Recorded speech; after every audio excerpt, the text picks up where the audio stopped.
There is a kind of person most people misread entirely. They see someone quiet, someone who stops showing up, someone who no longer reacts the way they used to, and they assume fragility. They assume damage. They assume that withdrawal is the same thing as defeat. That assumption is the first mistake. And in most cases, it is also the last one that matters. Because the truth about the person who stopped caring is not that they broke, it is that they finished. There is a difference between someone who collapses under pressure and someone who simply closes the account. One is still inside the system, struggling. The other walked out while everyone else was still arguing about the rules. And that distinction changes everything, not for the one who left, but for everyone still expecting them to play. Most people never reach that threshold. They get hurt, they complain, they renegotiate. They adjust expectations, lower the bar, find a new circle, and start the same cycle again with slightly different faces. That is not detachment. That is rotation. The loner who stopped caring did something far more precise. They did not rotate. They removed the mechanism altogether. Not out of pain, although pain was certainly the architect, but out of a conclusion so thoroughly tested that reversing it would require evidence no one around them is capable of producing. And that is where the discomfort begins for everyone else. Because a person who still wants something from you can be managed. They can be delayed, redirected, appeased. Their needs become levers. Their hopes become handles. But a person who wants nothing, who expects nothing, who has made peace with the absence of everything the social contract was supposed to guarantee, that person has no handles left. You cannot threaten someone with loss when they have already priced in the cost of losing everything and found it acceptable. This is not bitterness. Bitterness is loud. Bitterness still carries the echo of something wanted and denied. What this is, instead, is arithmetic. It is the moment the equation finishes resolving, and the answer is not dramatic. It is just clear. The cost of caring exceeded the return. The energy spent maintaining connections produced nothing that could not be replaced by silence. And silence, once chosen deliberately, becomes a kind of architecture. It holds weight. It creates space. And it does not require anyone's approval to remain standing. People tend to confuse this state with depression, and that confusion reveals more about the observer than the observed. Depression removes function. It drains motion. It pulls a person below the waterline and holds them there. But the loner who stopped caring is not beneath anything. They are operational. They eat, they work, they move through the world with a kind of precision that makes others uneasy. Because that precision has no warmth behind it. Not because warmth was never there, but because it was withdrawn, deliberately. The way you would pull funding from a project that consistently failed to deliver.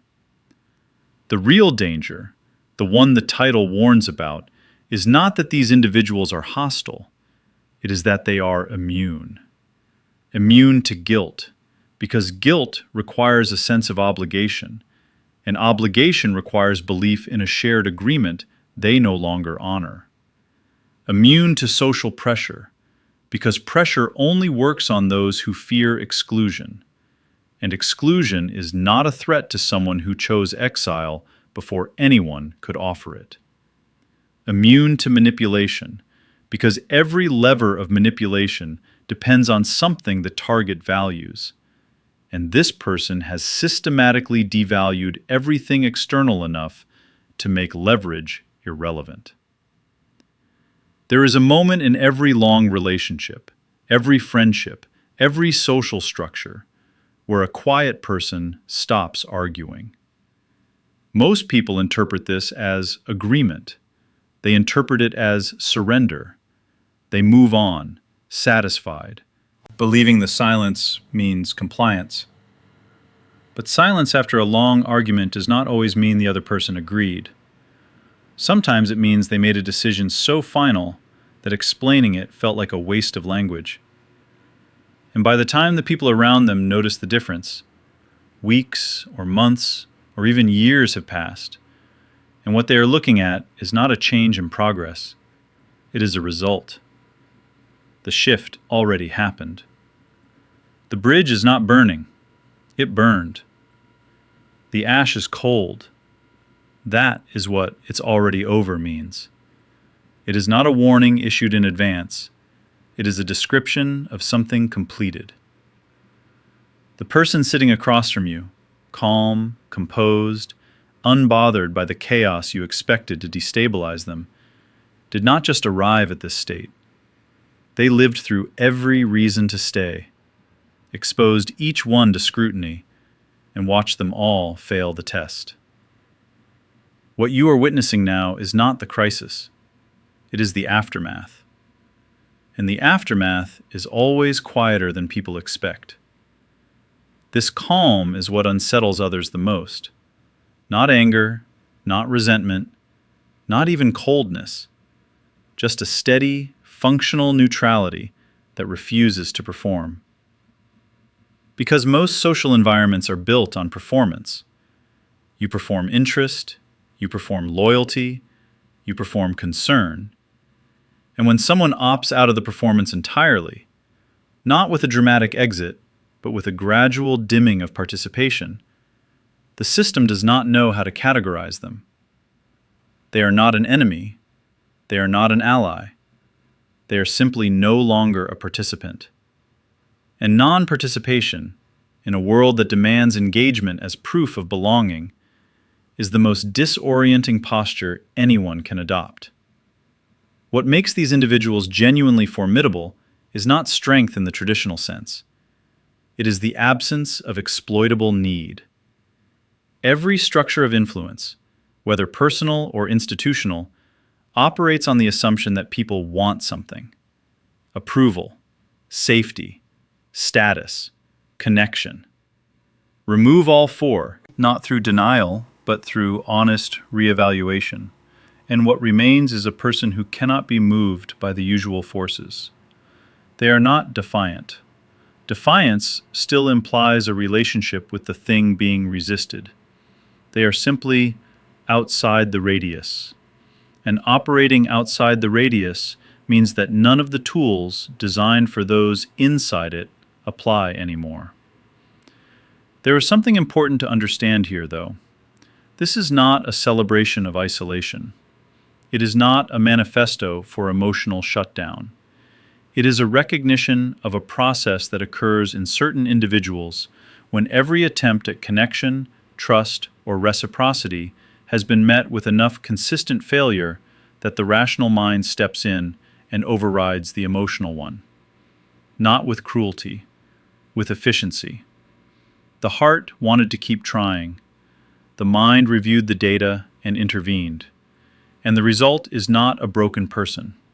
It is a recalibrated one. Someone who now allocates energy the way a strategist allocates resources, with full knowledge of what each investment has historically returned.